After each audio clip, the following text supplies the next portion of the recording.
नमस्कार, स्वागत है आपका सिटी पोस्ट लाइव में। मैं हूं ऋषि। आज की बड़ी खबर बिहार की कानून व्यवस्था और पश्चिम बंगाल चुनाव को लेकर है, जहां सियासी बयानबाजी तेज हो गई है। सबसे पहले बात बिहार की। राज्य में हाल के दिनों में हुई आपराधिक घटनाओं और पुलिस एनकाउंटर को लेकर विपक्ष सरकार पर हमलावर है। वहीं कांग्रेस के राज्यसभा सांसद और वरिष्ठ नेता अखिलेश सिंह ने बिहार की कानून व्यवस्था पर गंभीर सवाल खड़े किए हैं। उन्होंने कहा कि राज्य में सुरक्षा की स्थिति संतोषजनक नहीं है। आम जनता ही नहीं बल्कि हर व्यक्ति की सुरक्षा पर खतरा होना सरकार की विफलता को दर्शाता है। अखिलेश सिंह ने साफ शब्दों में कहा कि नागरिकों की सुरक्षा सुनिश्चित करना सरकार की सबसे बड़ी जिम्मेदारी है और इसमें किसी भी तरह की लापरवाही स्वीकार्य नहीं हो सकती है।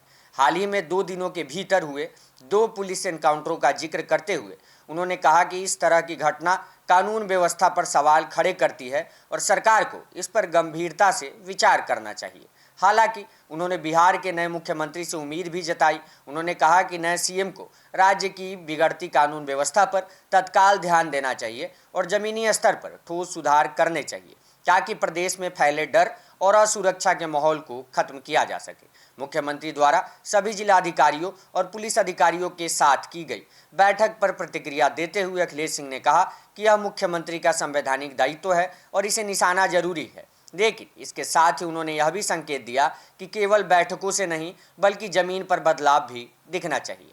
अब बात पश्चिम बंगाल की राजनीति की अगर करें तो एग्जिट पोल में बीजेपी की बढ़त दिखाने जाने पर अखिलेश सिंह ने तीखा पलटवार किया है। उन्होंने कहा कि एग्जिट पोल केवल कुछ दिनों का तमाशा होता है और असली तस्वीर तो 4 जून को काउंटिंग के दिन सामने आएगी। उन्होंने दावा किया कि चुनाव परिणाम एग्जिट पोल से बिल्कुल अलग होंगे और 4 जून के बाद पश्चिम बंगाल में बीजेपी कहीं नजर नहीं आएगी। क्या कुछ कहते हैं अखिलेश प्रसाद सिंह, पहले सुनिए।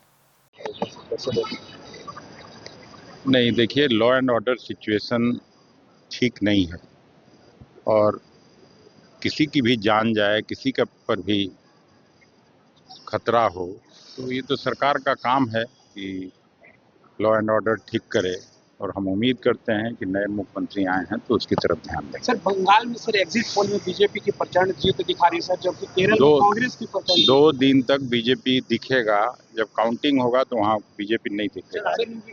लॉ एंड ऑर्डर को लेकर के डीएमओ के साथ बैठक किया नहीं तो करना ही चाहिए, उनका दायित्व है। अब देखना दिलचस्प होगा कि क्या अखिलेश सिंह के दावे सही साबित होते हैं या एग्जिट पोल के आंकड़े हकीकत बताते हैं। फिलहाल के लिए इतना ही। देश और दुनिया की हर बड़ी खबर के लिए बने रहिए सिटी पोस्ट लाइव के साथ। धन्यवाद।